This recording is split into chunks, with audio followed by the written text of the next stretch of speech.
Hello అండి, welcome to our channel Palnadu పిల్ల. So మమ్మీలు ఏం టెన్షన్ పడమాకండి, స్కూల్ స్టార్ట్ అయినాయి కదా, ఎప్పుడు ఏం చేసి పెట్టాలని ముందే ప్రిపేర్ పెట్టుకోవాలని ఏం టెన్షన్ పడొద్దు.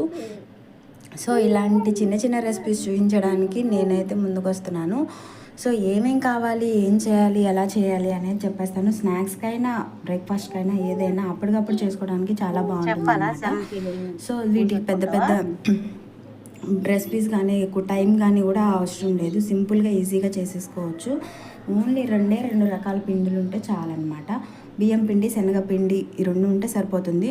సో ఫస్ట్ ఏం చేయాలంటే బియ్యం పిండి, శనగపిండి అనేది అది దువ్వ లేకుండా శుభ్రంగా జల్లించుకోవాలి. ఆ రెండు జల్లించుకున్న తర్వాత సేమ్ క్వాంటిటీలో బియ్యం పిండి ఎంత తీసుకుంటారో అదే కప్తో శనగపిండి రెండు తీసుకోవాలి.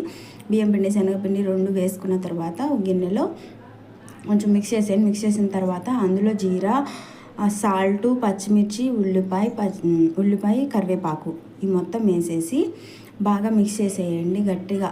ఆ మొత్తం అవనేది కొంచెం వాటర్ ఉడుతుంది కదా ఉల్లిపాయలోంచి, ఆ వాటర్ కలిసేటట్టు గట్టిగా మెదిపిన తర్వాత కొంచెం కొంచెం వాటర్ పోసుకుంటా మనకి దోశ కన్సిస్టెన్సీ వచ్చేలాగా కలుపుకోవాలి.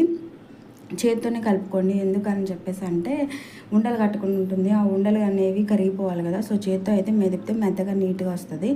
దోశ కన్సిస్టెన్సీలో కలుపుకున్న తర్వాత ఇప్పుడు గంట పెట్టుకొని మనం ఇట్లా అంటే దోశపిండి అయితే ఎలా వస్తుంది, ఏ కన్సిస్టెన్సీలో జారుతుందో అదే కన్సిస్టెన్సీలో ఉండాలి. సో కన్సిస్టెన్సీలో ఉన్న తర్వాత ఇప్పుడు స్టవ్ ఆన్ చేసుకొని స్టవ్ మీద ప్యాన్ పెట్టుకోండి. ప్యాన్ వేడవనియండి. వేడయిందో లేదో మనకి పైన చేయి పెట్టి చూస్తే అర్థమైపోతుంది అనమాట. పైకి వేడి ఆవిరి వస్తుంటే వేడైపోయినట్టు. అప్పుడు కొంచెం 2 చుక్కలు ఆయిల్ వేయండి. 2 చుక్కలు ఆయిల్ వేసుకొని స్ప్రెడ్ చేసుకున్న తర్వాత ఆయిల్ బ్రష్ ఉండేది దాన్ని పెట్టి కూడా స్ప్రెడ్ చేసుకోవచ్చు. సో నా దగ్గర లేదు కాబట్టి నేను అట్లా కడుతూ వేసాను అనమాట.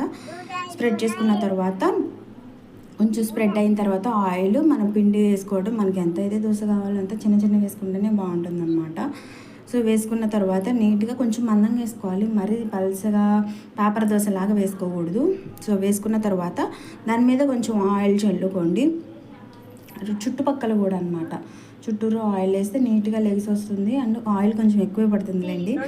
సో మరి మనం ఆయిల్ ఫుడ్ కాకుండా తినాలంటే కష్టం. సో ఇదన్నమాట, చాలా చాలా ఈజీ అండి, ఎక్కువ ప్రాసెస్ కూడా లేదు.